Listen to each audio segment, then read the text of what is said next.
The Voice Vista Podcast, venture by Pooja Prasoon. The Voice Vista proudly presents Candid Podcast Super 11, uncut म्हणजेच unedited super 11 season 2 मध्ये आपलं स्वागत आहे. या पॉडकास्टमध्ये नाशिकच्या प्रगतीला चालना देणाऱ्या प्रभावशाली व्यक्तींसोबत संवाद साधतात माजी शिक्षण सहसंचालक श्री नितीनजी उपासनी. आजचे गेस्ट आहेत PDRL चे training and certification head Shri Vishalji Joshi. नाशिकमध्ये झपाट्याने वाढणारी ड्रोन इंडस्ट्री, भविष्यातील आव्हानांसाठी नाशिकच्या कर्मचाऱ्यांना तयार करण्यासाठी कौशल्य विकास, शिक्षण आणि व्यावसायिक प्रशिक्षणाचं महत्त्व या महत्त्वपूर्ण विषयावर आजच्या एपिसोडमध्ये चर्चा होणार आहे.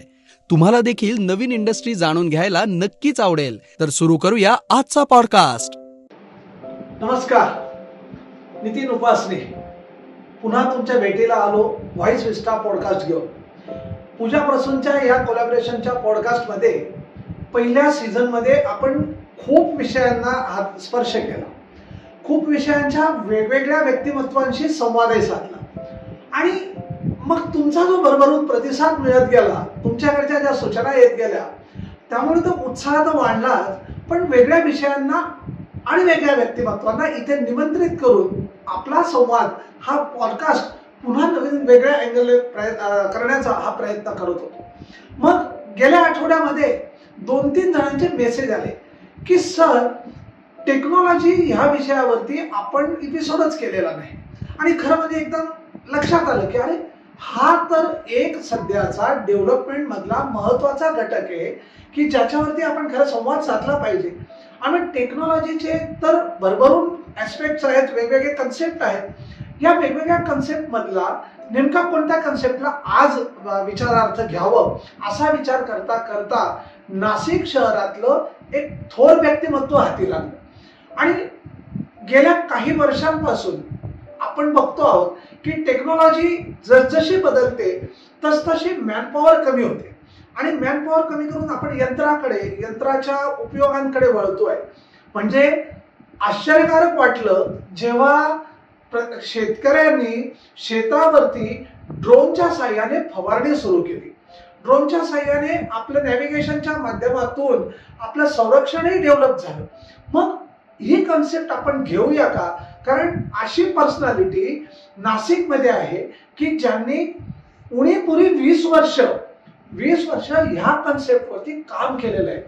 ECDS नावाच्या ECDS सारख्या एका कंपनीच्या 15 वर्षाच्या प्रवासामध्ये जनरल मॅनेजर म्हणून काम करताना तो बिझनेस डेव्हलपमेंट असू दे, ते मॅनेजिंग डायरेक्टर असू देत, त्या ठिकाणी असलेलं स्किल डेव्हलपमेंट असू दे, ट्रेनिंग सेशन असू देत, मार्केटिंग असू दे, अशा सगळ्या हेडवरती काम केलं. आणि ECDSच्या प्रवासातून नंतर पॅसेंजर ड्रोन रिसर्च लिमिटेड या कंपनीकडे ते वळाले.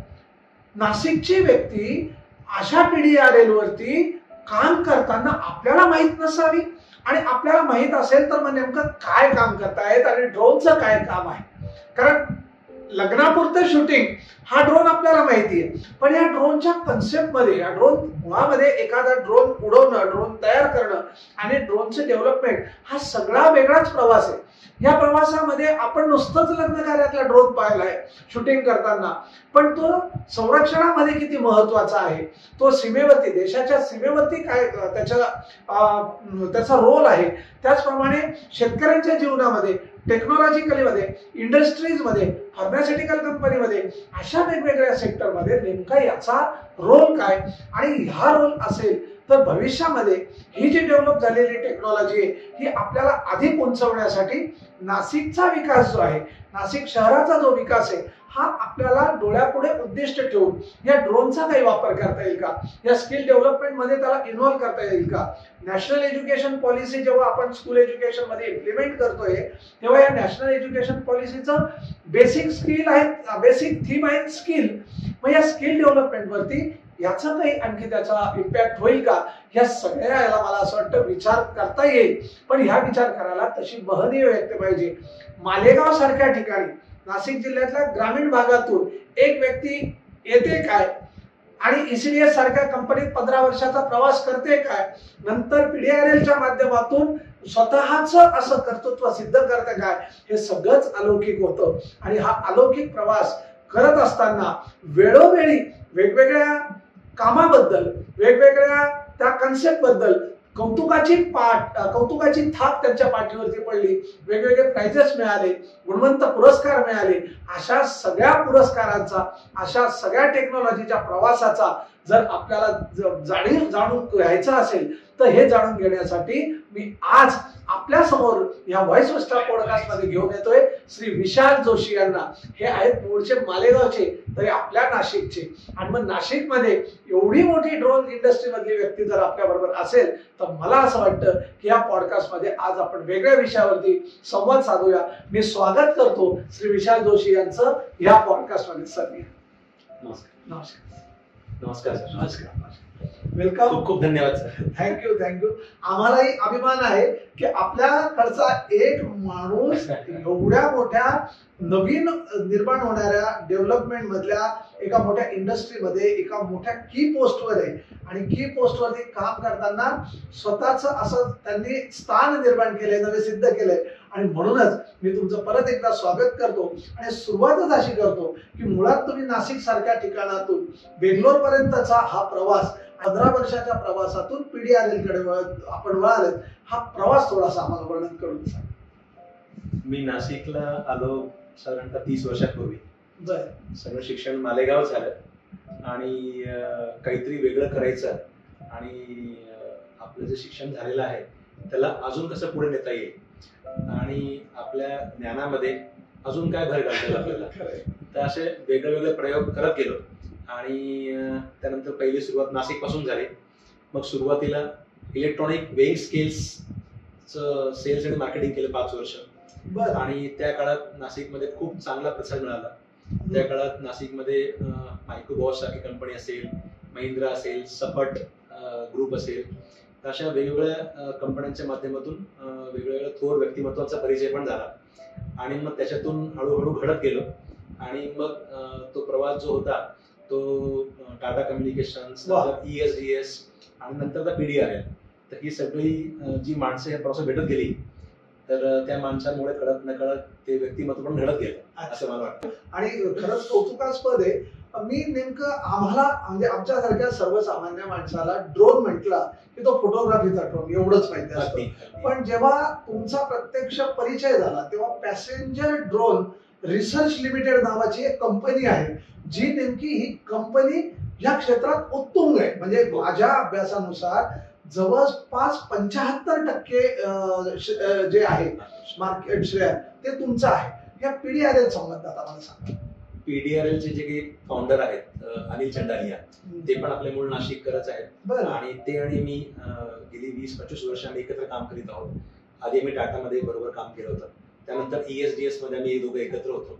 आणि नंतर त्यांनी स्वतः विचार केला की आपण काहीतरी स्वतःचा व्यवसाय सुरू करूया. आणि मग त्यांनी तो व्यवसाय सुरू करताना काहीतरी वेगळं करायचं आपल्याला, त्या दृष्टिकोनातून तो प्रवास सुरू झाला.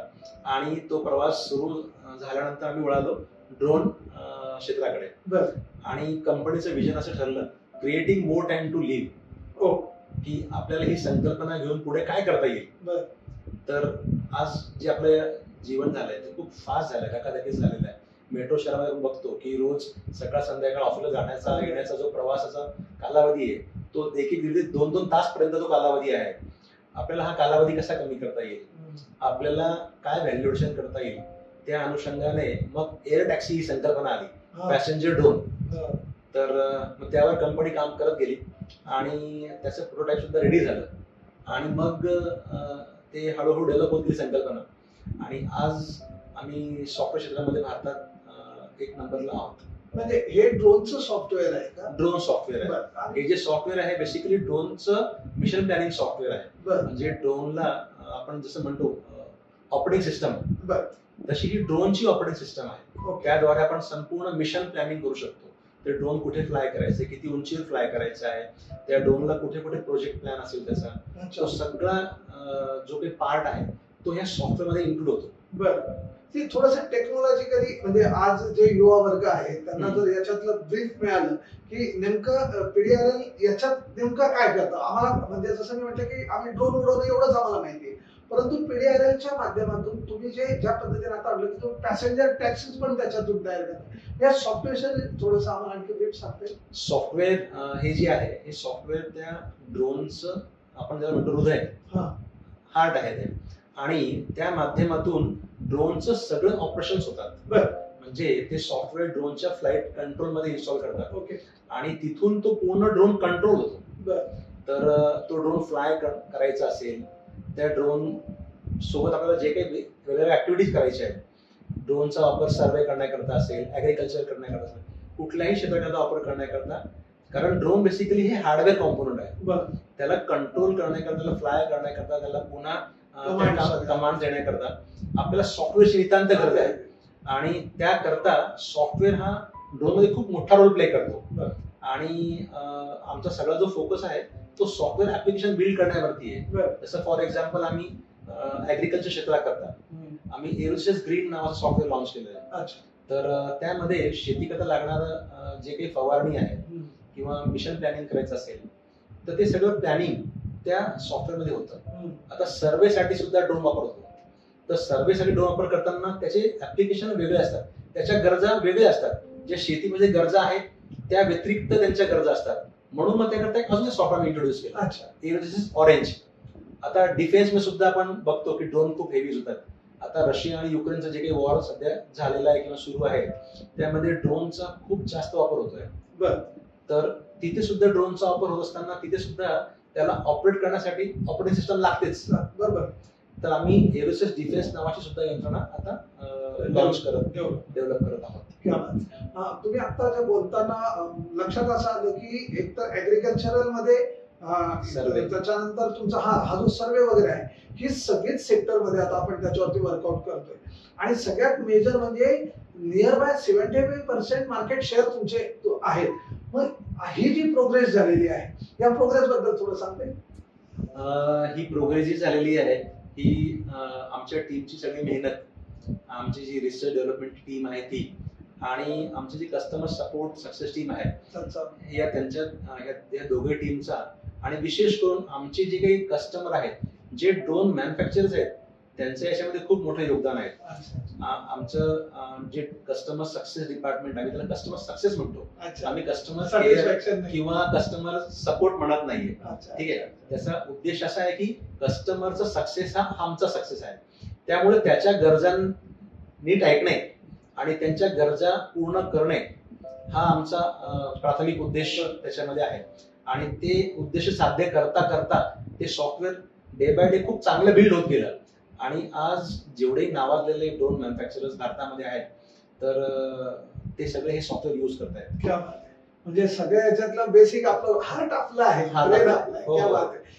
मी रिगार्डिंग तुम्हाला आता नाशिक वरती विचारेल. खरं म्हणजे हा तर प्रश्न छोटा प्रश्न होईल कारण ड्रोन इंडस्ट्री ही ग्लोबलायझेशन मध्ये एक मोठं मार्केट आहे. पण जर मी नाशिक डेव्हलपमेंटचा विचार केला तर नाशिक शहराला एक जसं पौराणिक आणि भौगोलिक म्हणजे पार्श्वभूमी आहे, पण त्याही पेक्षा आता आजूबाजूला खूप ऍग्रिकल्चरल डेव्हलपमेंट झाली आहे, फार्मास्युटिकल डेव्हलपमेंट झाली आहे, एज्युकेशनल इन्स्टिट्यूट येत आहेत.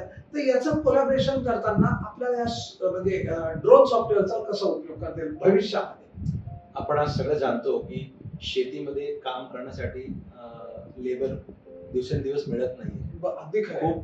खूप कठीण झालेलं आहे. आणि सगळ्यांची धाव ती गावाकडून शहराकडे चालली आहे.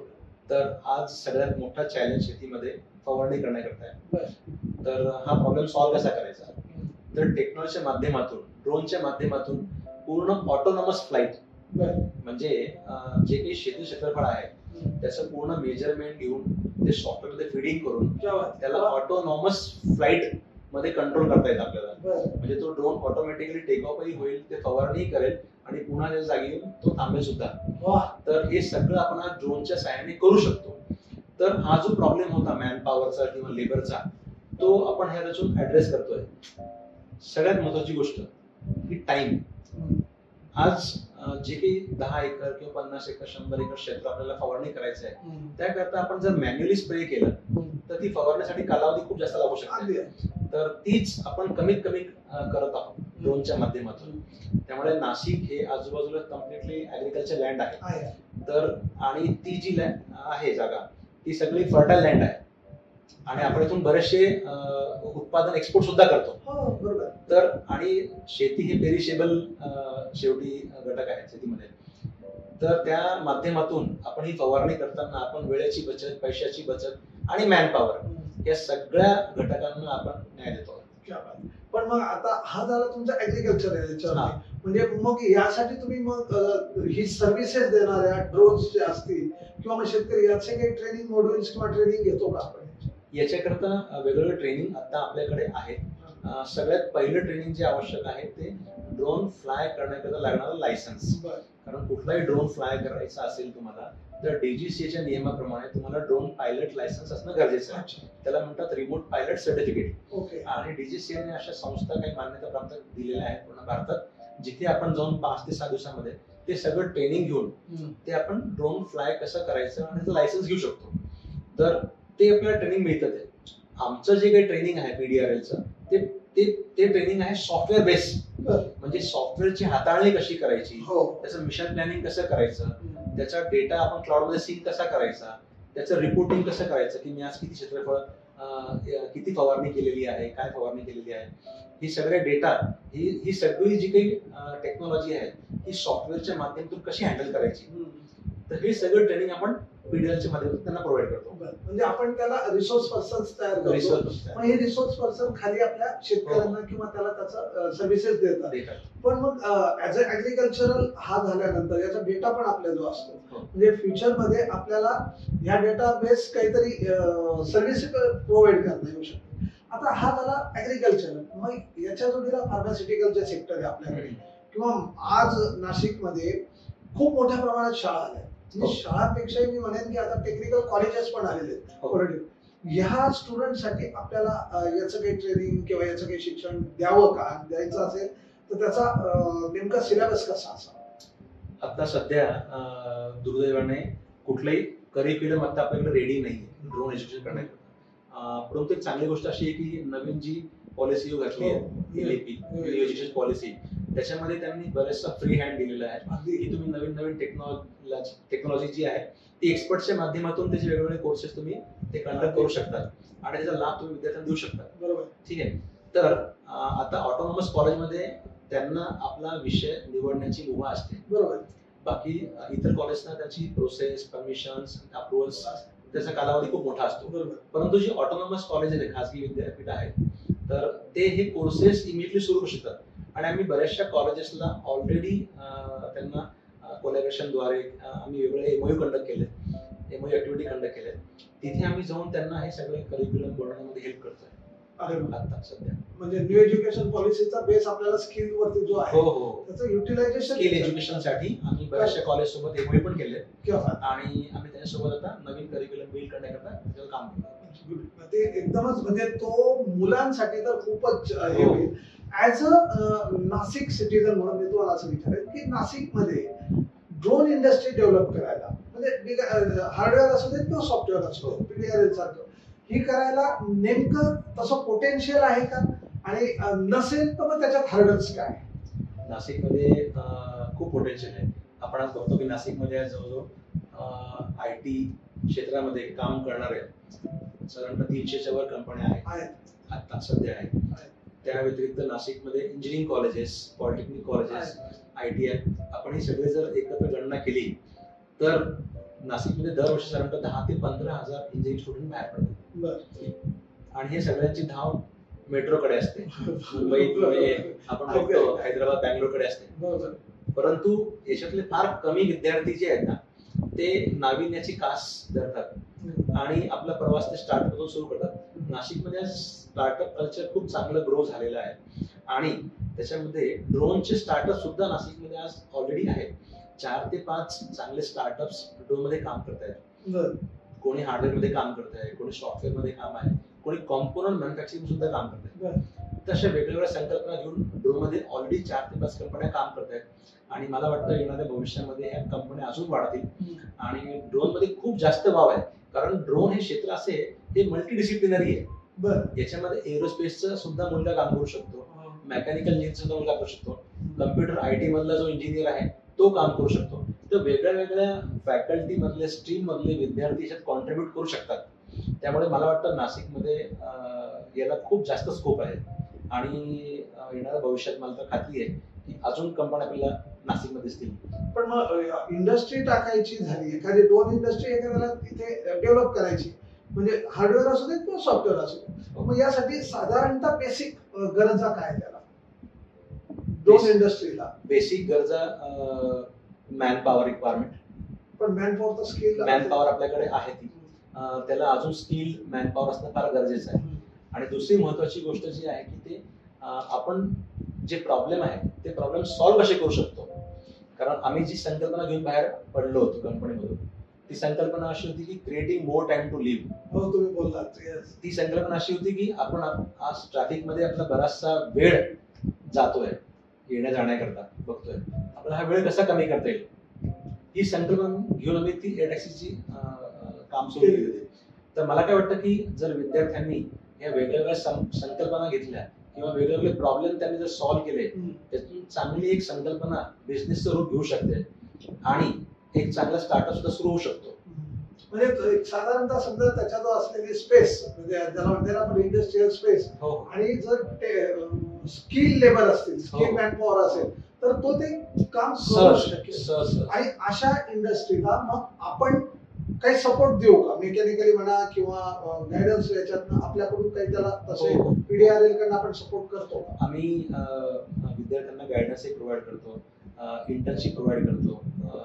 जे चांगले स्टार्टअप्स आहेत ते आमच्याकडे बरेचदा अप्रोच करतात की तुम्ही तुमचं जे काही डोमेन एक्सपर्टीज नॉलेज आहे त्याबद्दल आम्हाला गायडन्स करा. तर आमच्याकडे ही रुटीन प्रोसेस आहे. आम्ही येणाऱ्या विद्यार्थ्यांना त्यांच्या इंटर्नशिपसाठी, प्रोजेक्टसाठी, नवीन नवीन डेव्हलपमेंटसाठी सुद्धा त्यांना गायडन्स करतो. त्यांना नाशिक आज आपण पाहतोय, नाशिक प्रचंड डेव्हलप होत चाललं. म्हणजे तुम्ही बघत असाल की 30-40 वर्षापूर्वीचं नाशिक आणि आजचं नाशिक, आज टोलेजंग इमारती आहेत, चकाचक रस्ते आहेत, हे सगळं आहे. या इन्फ्रास्ट्रक्चर डेव्हलपमेंट मध्ये ड्रोनचा रोल काय, कसा करता येईल, आपल्याला युटिलायझेशन कसं करता? आज ड्रोनचा उपयोग सिव्हिल इंडस्ट्रीमध्ये खूप जास्त होतोय. तो मॉनिटरिंग करण्याकरता होतोय. तुम्हाला सांगतो की आज मोठे मोठे टाउनशिप तयार होत आहेत, मोठे मोठे प्रोजेक्ट येत आहेत.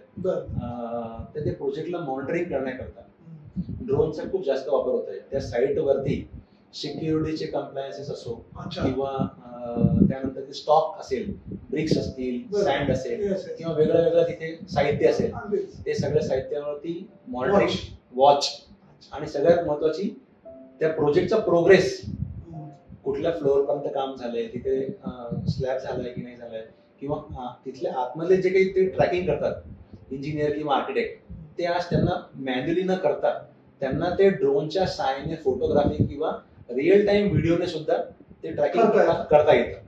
आता बऱ्याच ठिकाणी साईटवरती जर स्टॉक पडलेला असेल, विटांचा असेल किंवा सँडचा, वाळूचा असेल, तो सुद्धा स्टॉक ते मेजरमेंट, फोटोग्राफी सुद्धा त्याच्याद्वारे करता येतो. म्हणजे त्या इमेजेस कॅप्चर करून आणि त्या इमेजेस प्रोसेस करून त्याद्वारे सुद्धा तुम्हाला कळू शकतं की तिथे किती ब्रास वाळू आहे, किती ब्रास खडी पडलेली आहे. ते कॅल्क्युलेशन असे सुद्धा सॉफ्टवेअर आपल्याकडे आहेत की त्या मेजरमेंट ने आपण त्याला सांगू शकतो की इथे किती रॉ मटेरियल सध्या शिल्लक आहे, तुम्हाला किती घ्यायचं आहे, किंवा अशा वेगळ्या वेगळ्या जे काही संकल्पना आहेत ते आपण ड्रोन द्वारे करू शकतो. त्या म्हणजे संपूर्ण प्रोजेक्ट मॉनिटरिंग अगदी सुरुवातीपासून शेवटपर्यंत हे ड्रोनच्या सहाय्याने होऊ शकतं. पण पुन्हा एकदा त्याला तोच एक प्रश्न की ड्रोन ऑपरेटिंग करणाऱ्याला त्याचं टेक्नॉलॉजिकली परफेक्ट नॉलेज पाहिजे आणि त्याच्यासाठी त्याचं ट्रेनिंग आपल्याला. ड्रोन मध्ये 2-3 गोष्टी फार महत्वाच्या आहेत. एक सगळ्यात पहिली गोष्ट म्हणजे ड्रोन फ्लाय करण्याकरता लागणारा स्किल, ड्रोन पायलट, ठीक आहे. त्यानंतर फ्लाय केल्यानंतर ड्रोनने डेटा कॅप्चरिंग करणं हे दुसरं स्किल आहे. म्हणजे ते फोटोग्राफीद्वारे डेटा कॅप्चर करत असेल किंवा व्हिडिओ, तो राईट अँगलने फोटो कसा घ्यायचा असेल किंवा राईट अँगलने व्हिडिओ कसा कॅप्चर करायचा असेल, तो डेटा कॅप्चर करणे हा दुसरा भाग. नंतर जो डेटा कॅप्चर केलेला आहे तो सॉफ्टवेअरमध्ये प्रोसेस करणे आणि त्याला अनालाइज करून त्याचं रिपोर्टिंग जनरेट करणे हा तिसरा पार्ट आहे. त्यामुळे ही कम्प्लीट चेन आहे. म्हणजे ड्रोन फ्लाय करणे, डेटा कॅप्चर करणे, डेटा प्रोसेस करणे, डेटा अनालाइज करणे. मी म्हणजे आता हे सगळं नॉलेज बघितल्यानंतर म्हणजे आमच्या तर विचार करण्याच्या पलीकडची शक्ती ह्यामध्ये सगळ्यात ग्लोबलायझेशनचा जर मी विचार केला तर आज जगामध्ये आणि मग पर्यायाने आपल्या देशामध्ये ह्या ड्रोनचं सध्याचं म्हणजे याची एनर्जी याचं नेमकं त्याची मेकॅनिकली त्याची आपण पॉवर ही कशी युटिलाइज करतोय काय करतोय. भारत सरकारने एक मोठं विजन ठेवलेलं आहे. 2030 पर्यंत भारताला ग्लोबल ड्रोन हब करायचं आहे. हो. तर आता भारत सरकार डीजीसीए त्या दृष्टिकोनातून पुढे वाटचाल करत आहे. नवीन नवीन पॉलिसीज येत आहेत, नवीन नवीन रेग्युलेशन्स येत आहेत आणि पूर्वी आपण ड्रोन सर्रास इम्पोर्ट करत होतो बाहेरून आणि आता ते ड्रोन इम्पोर्ट करणं बंद झालेलं आहे. आपण बघतो की ते इम्पोर्ट केलेले ड्रोन जे होते त्याचा वापर पेक्षा गैरवापर जास्त मिसयूज जास्त होतोय आणि बरेचसे जे ड्रोन आहे ते डीजीसीए कडे रजिस्टर केलेले नाहीये. अच्छा.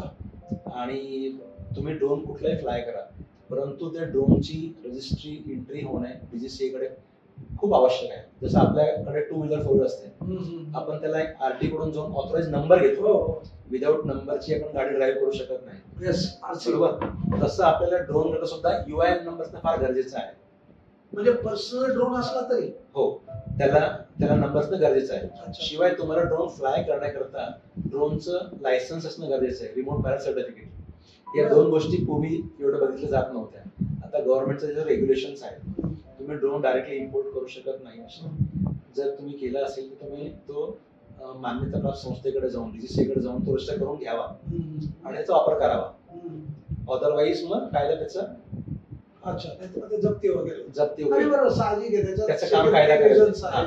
आणि कुठलाही ड्रोन फ्लाय करण्याकरता तुम्हाला त्याची परमिशन घेणं आवश्यक आहे. तुम्ही कुठे फ्लाय करताय, तो रेड झोन आहे, ग्रीन झोन आहे, येलो झोन आहे, त्या ठराविक झोन मध्ये तुम्ही तो फ्लाय करू शकता. तुम्हाला कुठेही फ्लाय करता येत नाही आणि फ्लाय करण्याचे नॉर्म सगळे दिलेले आहेत. ते परमिशन घेऊनच तुम्हाला तो फ्लाय करता येतो.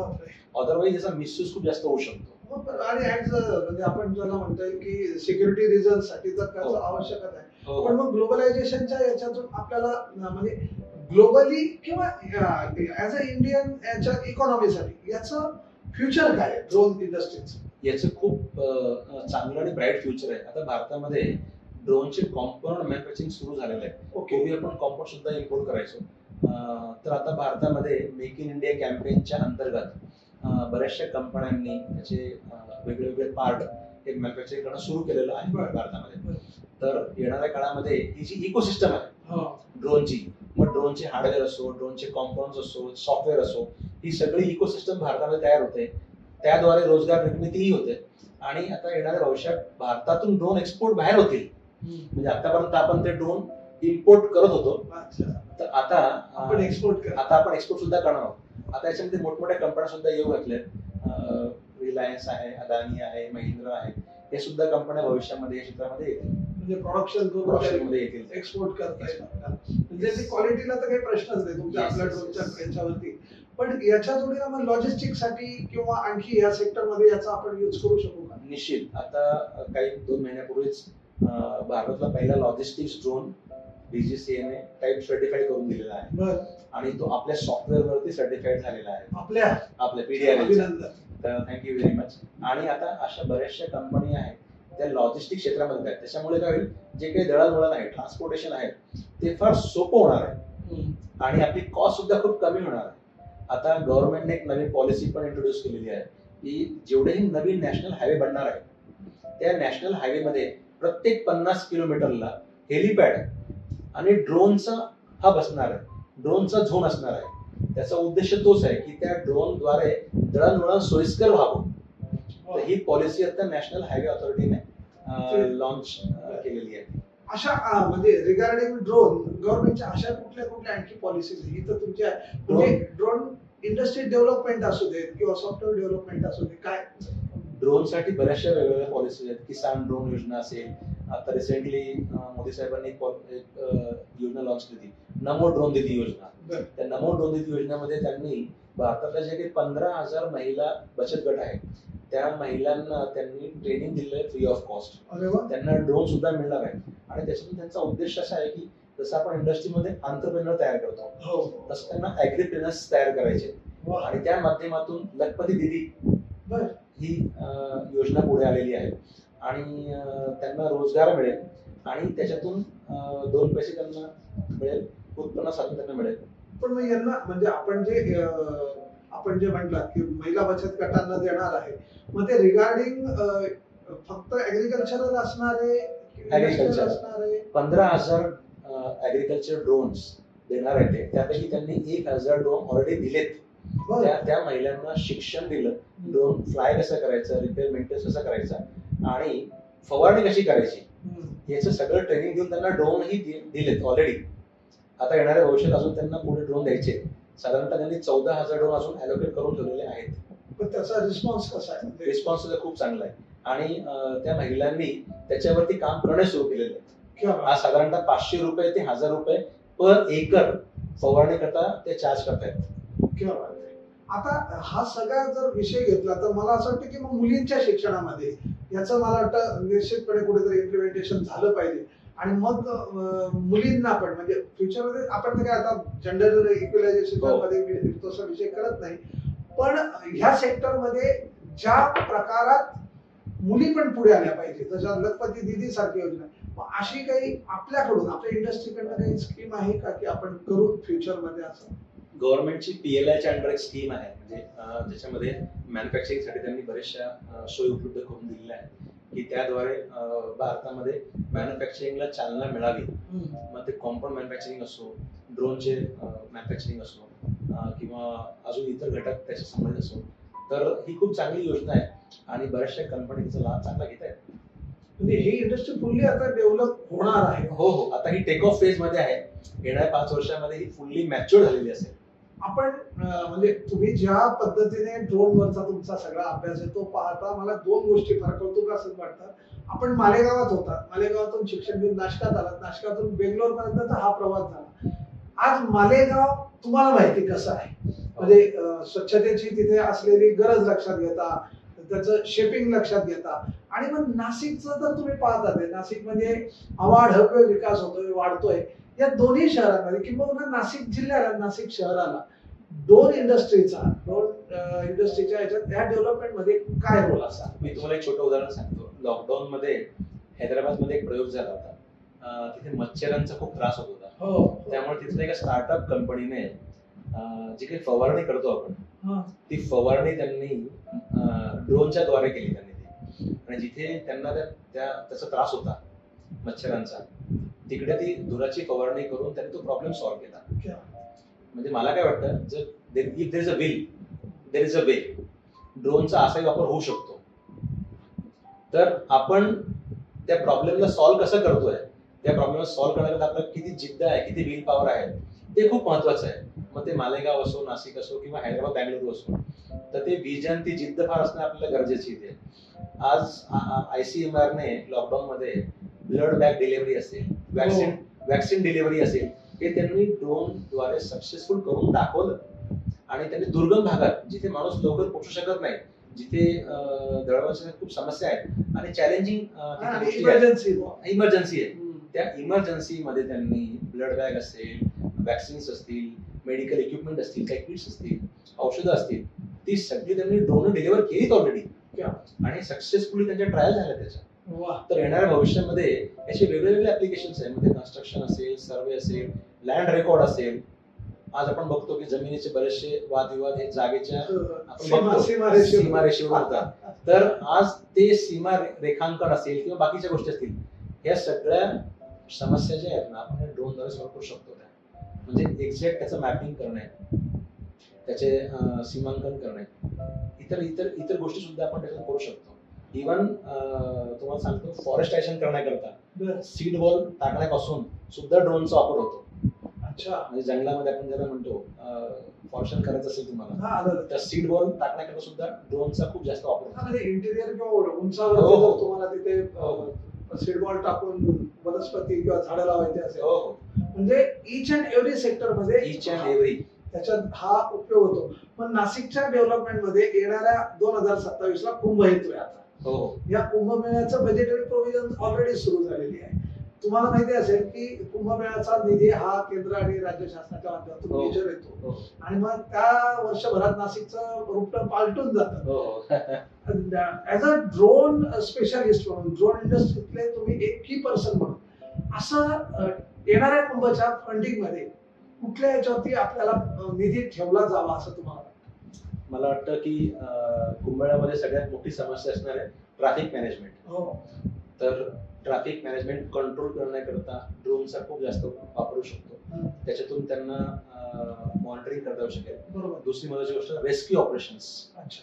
जिथे कुठे काही चुकीचं घडलेलं असेल, काही दुर्घटना घडल्या असतील, तर ते रेस्क्यू ऑपरेशन करण्याकरता, त्याच्यावरती मॉनिटरिंग करण्याकरता ड्रोनचा हा वापर चांगला होऊ शकेल. त्यानंतर वेगवेगळ्या एरियाचे सर्वे करायचे, त्यांना जे सेन्सिटिव्ह एरिया आहे ते सर्वे करण्याकरता. तर असे वेगळ्या वेगळ्या दृष्टिकोनातून ड्रोनचा वापर हा डिटेलमध्ये होऊ शकतो. अच्छा, म्हणजे जर खूप चांगला होऊ शकतो. छान प्लॅनिंग हो केलं. हो. थोडक्यात त्यांनी हे जसं सीसीटीव्हीचं प्लॅनिंग आहे हो. तसा काही फंड हा ड्रोन पर्चेसिंग साठी ठेवावा आणि पॅरलल त्याला मग ड्रोन म्हणजे ड्रोन ऑपरेटिंग करण्यासाठी रिसोर्सच्या ट्रेनिंगसाठी पण ठेवावा. त्याच्यात आपली इंडस्ट्री निश्चितपणे मला वाटतं निश्चित. आणि ड्रोन इंडस्ट्रीमध्ये ड्रोन सर्व्हिस प्रोव्हायडर साठी खूप जास्त स्कोप आहे. जेवढे ड्रोन मॅन्युफॅक्चरर्स आहेत भारतामध्ये, त्याहून दुप्पट आज भारतामध्ये ड्रोन सर्व्हिस प्रोव्हायडर्स आहेत. जिथे तुम्हाला ड्रोन विकत घ्यायची गरज नाहीये, त्या कंपन्यांकडे ड्रोन तुम्हाला मिळतात, त्यांची माणसंही तुम्हाला मिळतात आणि ती माणसं येतील, ते प्रोजेक्टवरती काम करतील आणि त्यांचं मोबाईलला घेऊन जातात. ते म्हणजे रेंट ड्रोन आपण ज्याला म्हणतो. ड्रोन ऍज अ सर्व्हिस ही संकल्पना ऑलरेडी सुरू झालेली आहे. आता नुकतीच एक भारतातली नावाजलेली कंपनी फर्टिलायझर इफ्को म्हणून, त्या इफ्को कंपनीने काही लाख एकर जमिनीवरती ऍग्रिकल्चर स्प्रे करण्याकरता ऑलरेडी काही कंपन्यांना टेंडर पास करून दिले. जिथे जिथे त्यांची जागा आहे आणि त्या जागेवर जाऊन या कंपनी जे ड्रोन सर्व्हिस प्रोव्हायडर्स तिकडे जाऊन ते स्प्रेचं काम करतील. त्यांनी ते काम त्यांना आउटसोर्स ऑलरेडी करून टाकले. तर येणाऱ्या काळामध्ये अशा बऱ्याचशा आपल्याला केस स्टडीज बघायला मिळतील की ड्रोनचा वापर कुठे कुठे कसा कसा होतोय. त्याच्यावरती फक्त यांनी प्रत्येक सेक्टर मधून त्यांनी स्वतः लक्ष देऊन जर त्याचं प्लॅनिंग केलं निश्चित प्लॅनिंग केलं तर मला वाटतं याच्याकरता एक कम्युनिटी बिल्ड होणं फार गरजेचं आहे. त्या क्षेत्रातले तज्ज्ञ आणि जे काही गव्हर्नमेंट ऑफिसर्स आहेत किंवा इतर अजून काही तज्ज्ञ मंडळी आहेत, त्यांची जर एखादी कमिटी असेल ना, ते ह्या वेगळ्या वेगळ्या प्रॉब्लेम स्टेटमेंट वरती एकत्र काम करून ते चांगले प्रयोग करू शकतात. पण मग नाशिक मधल्या म्हणजे आपण जर बघितलं तर नाशिक मधलं क्लायमेट छान आहे. नाशिक मधल्या सुविधा चांगल्या आहेत, पाणी आहे, हवा सगळं आहे. पण as compare to Bangalore, as compare to Pune, as compare to Hyderabad, आज आपल्याकडे ही इंडस्ट्री डेव्हलप न होण्यामागचं काय रिझन असेल?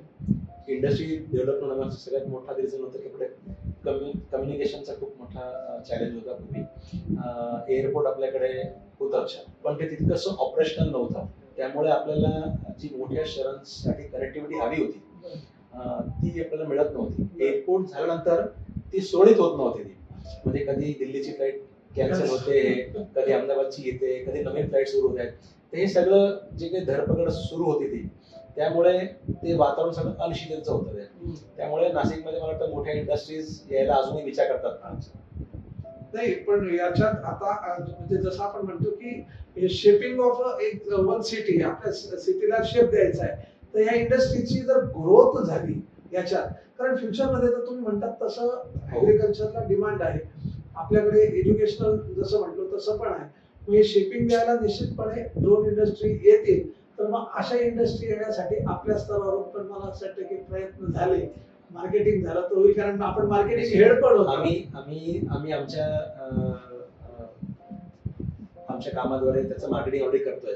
आज तुम्हाला सांगतो मी, हैदराबाद सारख्या शहरामध्ये साधारणतः 12 ते 15 ड्रोन मॅन्युफॅक्चरर्स आहेत आणि ते चांगलं काम करत आहेत. तर मला काय वाटतं की आपल्याकडे सुद्धा महाराष्ट्रामध्ये जर शासनाने काही चांगली पॉलिसी आणली, काही इन्सेंटिव्ह आणले त्याच्यात, तर मला वाटतं महाराष्ट्रामध्ये सुद्धा ड्रोन सेक्टर खूप चांगलं ग्रो होईल. पण स्पेशली मी असं म्हणत होतो की ठीक महाराष्ट्रात होणारच आहे, कारण पुण्यात तसं बऱ्यापैकी डेव्हलप होते. पण मला नाशिक डेव्हलपमेंट मध्ये असं नेमकं काय अडचण होते की industry, specially drone industry develop का नाही होत? निदान आपण सॉफ्टवेअर मध्ये आता तुम्ही सुरू केलंय, तर मला वाटतं त्याच्यात अजूनही 4-5 कंपन्या आहेत आता इनिशियल फेज मध्ये आणि भविष्यात ते खूप चांगलं काम करतील. निश्चितपणे. कारण हे खूप निश सेगमेंट आहे. अजून तर मला वाटतं की हायवेवरती यायचं आहे. आता हे टेक ऑफ फेज मध्ये आहे.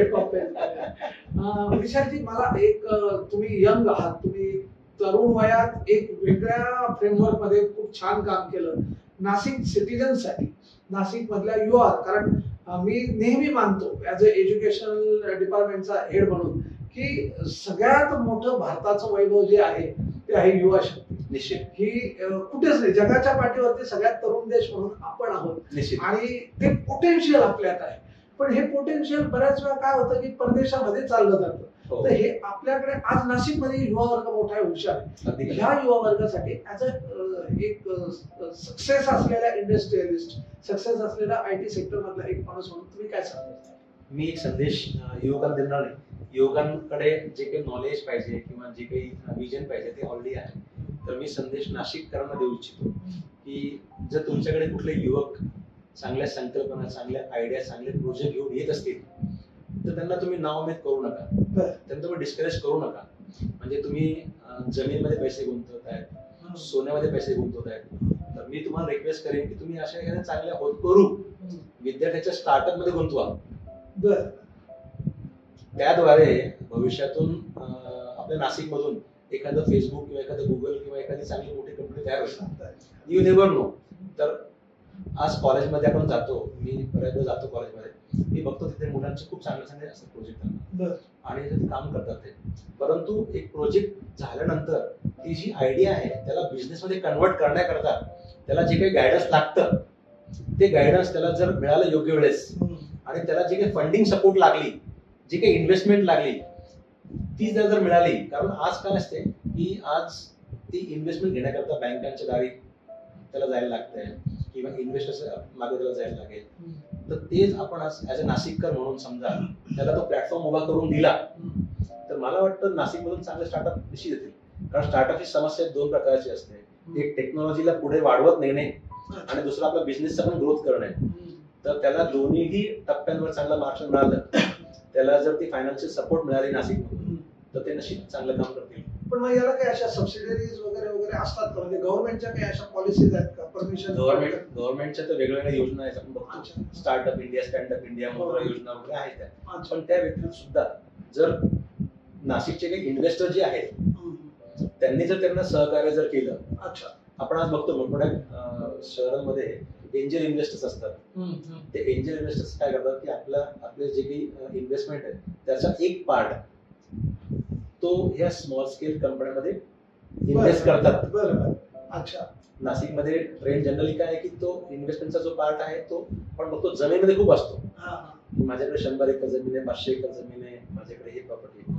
परंतु असा एक पूल तयार व्हायला पाहिजे, टॅलेंटचा पूल, की ज्या टॅलेंटच्या पूलमध्ये या सगळ्या इन्व्हेस्टर लोकांनी काही रक्कम 20 लाख, 25 लाख, 50 लाख त्यांनी जर गुंतवली, चांगली आयडिया त्याला दिली, त्याला चांगलं गायडन्स दिलं तर नाशिकमध्ये सुद्धा चांगले स्टार्टअप तयार होतील. ते मुलं बाहेर पडणार नाहीत. हा खूप छान संदेश दिला. म्हणजे मुलांना तर याच्यात एक एनर्जी मिळेल आणि बऱ्याच वेळा मुलं ना मनात करायची खूप उमेद असते, पण जसं आपण म्हणतात की कोणीतरी नाव उमेद करणार असतं, पण त्या उमेदीच्या ऐवजी जर सपोर्ट करणारा मिळाला, सपोर्टच्या जोडीला फंडिंग पण मिळालं तर यांच्यातलं असलेले पोटेन्शियल मला असं वाटतं की आपल्याला निश्चित. आपण बघतो आज गुगलची सुरुवात जी काही झाली, गुगल कंपनी स्थापन झाली एक गॅरेज होता, तिथून झाली गॅरेज मधून. ऍपलची सुरुवात कशी झाली? अगदी छोटी सुरुवात झाली, एका छोट्या खोलीपासून सुरुवात झाली. त्या मोठ्या मोठ्या ज्या काही कंपनी स्थापन झालेल्या आहेत त्या सुरुवातीला अगदी छोट्या स्वरूपात होत्या, त्या 2 लोक 5 लोकांनी सुरू केल्या आणि त्या गॅरेजमध्ये सुरू झाल्या. आणि आज त्या कंपन्या बघा अब्जावधी डॉलरमध्ये त्यांचं टर्नओव्हर आहे. तर मला काय वाटतं की इनिशियल फेज मध्ये सपोर्ट मिळतो ना त्यावरून त्याची ग्रोथ निश्चित होते. मिळावी अशी माझी नाशिककरांना अपेक्षा आहे. धन्यवाद. म्हणजे मला खरं आज असं वाटतं की एक वेगळ्या सेक्टरमध्ये आज आपला संवाद झाला. खरं नाशिककर, मला असं वाटतं की आज आपल्या संवादामध्ये, आजच्या आपल्या पॉडकास्टमध्ये एक वेगळ्या विषयाला आपण नेमका सामोरं गेलो आणि विशाल नावाच्या विशाल जोशींना, ज्यांचा यातला या सेक्टर मधला अभ्यासच वेगळा आहे. तुम्ही बघितलं असेल की एखाद्या हार्डवेअर मधल्या सॉफ्टवेअरचा किती की रोल असतो आणि त्याच्या जोडीला त्या इंडस्ट्रीचे कुठल्या कुठल्या सेक्टरला, कुठल्या कुठल्या सब्जेक्टला आपल्याला कशा पद्धतीने त्याचा उपयोग करून घेता येतो. मला असं वाटतं की ही ड्रोन इंडस्ट्रीची एक बाजू याच्यापूर्वी जी पाहत होतो त्याच्यापेक्षाही वेगळं आज आपण पाहिलं. आणि PDRL सारख्या एका इंडस्ट्रीचा एक व्यक्तिमत्व नाशकात आहे. आणि आज आपल्याला स्टार्टअप असू देत, आपल्याला गायडन्स असू देत, आपल्याला त्या ठिकाणी ट्रेनिंग मॉड्यूल करायचं असू देत, निश्चितपणे मला असं वाटतं की विशाल जोशींकडनं आपल्याला यामध्ये हेल्प मिळेल. आणि याच्यातून ह्या इंडस्ट्रीच्या माध्यमातून आपल्या युवा वर्गाला, पर्यायाने नाशिकला, पर्यायाने महाराष्ट्राला, पर्यायाने देशाला पुढे नेण्याचं एक वेगळं आपण प्रयोजन निश्चितपणे या पॉडकास्ट मधून करू शकू. आज वेगळा विषय तुमच्या आग्रहाखातर घेतला आणि मला असं वाटतं की तुमचं समाधान नक्की झालं असेल. आणि यावरच्या वेगळ्या विषयासाठी तुमच्या सूचनांचा नक्कीच मी वाट बघतोय. वेगळ्या विषयाला, वेगळ्या व्यक्तिमत्वाला आणि वेगळ्या कन्सेप्टला घेऊन पुढच्या एपिसोड मध्ये येईल. तोपर्यंत धन्यवाद. धन्यवाद. Thank you. Thank you for tuning into the voice vista podcast. आप और भी इंटरेस्टिंग शो सुन सकते हैं thevoicevista.in पर. ये शो कॉन्सेप्चुअलाइज किया है पूजा प्रसून ने, प्रोड्यूस किया है वॉइस विस्टा ने. गेस्ट कोऑर्डिनेशन में हमारे साथ रहे NC देशपांडे और सुनीता चौहान. डिजाइन किया टीम क्रिएटर्स डेन ने. और एडिटिंग और प्रोडक्शन के लिए धन्यवाद टीम लर्निंग बी को. प्रोमो वॉइस दिया है राहुल ढोले ने. लाइक, फॉलो और सब्सक्राइब करना ना भूलें.